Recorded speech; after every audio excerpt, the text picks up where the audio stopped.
Oyagala ennyo Ssaabasajja Kabaka, oyagala ennyo Buganda.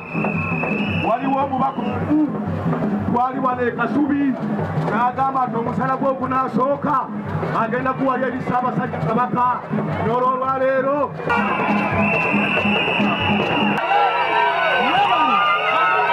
teri kusomba bantu.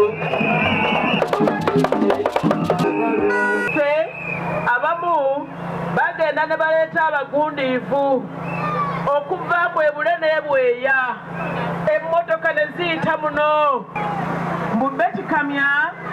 Ebyo endokwa zagabira abantu yazijja wa Salimu Sale, olw'okubanga Salimu Sale yakulembera Operation Wealth Creation omuli NAT. Ku politics ali cheap ow'okweyagaliza, tewali ke bagaba mu gavumenti katajjeeyo.